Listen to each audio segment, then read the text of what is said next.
أعزائنا المشاهدين، أهلا وسهلا ومرحبا بكم.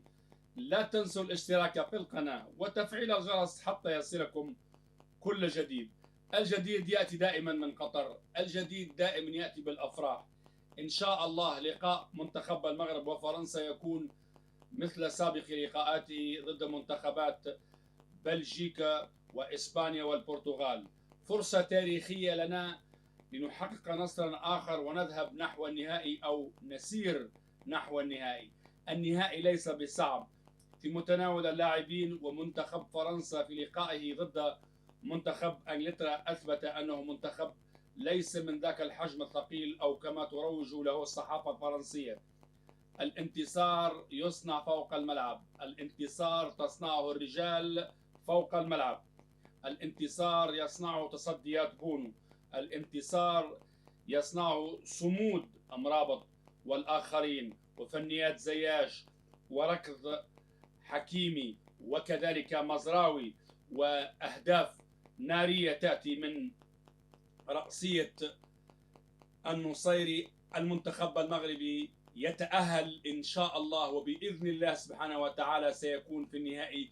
لديه كل الإمكانيات أن يكون في النهائي.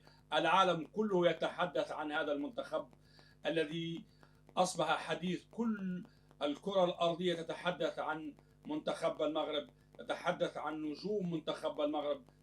البحث في جوجل عن كلمة موروكو بالإنجليزي تصدرت محركات البحث في عدة دول في العالم، تقريبا كانت هي الأولى أو الثانية في كل دول العالم في الفترة الراهنة.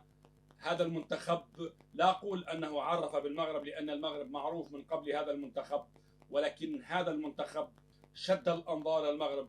القارة الإفريقية كاملة تشجع المغرب، القارة الآسيوية كلها مع المغرب، العرب كلهم مع منتخب المغرب، وكذلك في أمريكا اللاتينية هناك تعاطف كبير مع منتخب المغرب الذي انتقم من المنتخبات الأوروبية عن بكرة أبيها بعدما تعرضت أنديتها إلى هزائم متتالية ضد منتخبات أوروبا. إذن منتخب المغرب صنع الحدث محليا ومغاربيا وعربيا وقاريا وعالميا، ودخلت أسماء لاعبي منتخب المغرب لكل بيوت العالم. الجميع في العالم اليوم بفضل هذا الأداء البطولي لمنتخب الأسود في قطر أصبح يعرف أسماء لاعبي منتخب المغرب واحدا واحدا، من اليابان إلى الصين إلى الهند إلى دول ربما كرة القدم ليست هي الأولى مثل باكستان وكذلك أفغانستان. الكل أصبح يريد أن يعرف هذا المنتخب الذي أتى من شمال قارة إفريقيا وأتى ليثبت للعالم أن ليس هناك مستحيل. المستحيل هو أنك تقتنع أنك لا يمكن أن تحقق أهدافك، ولكن عندما تأتيك الفرصة وتستغلها على أحسن وجه فإنك تحقق، لا أقول المستحيل، ولكن تحقق طموحاتك. الأهداف ليست مستحيلة، المهم التركيز خلال اللقاء، وإن شاء الله وبإذن الله سبحانه وتعالى سنكون مع المغرب في النهائي.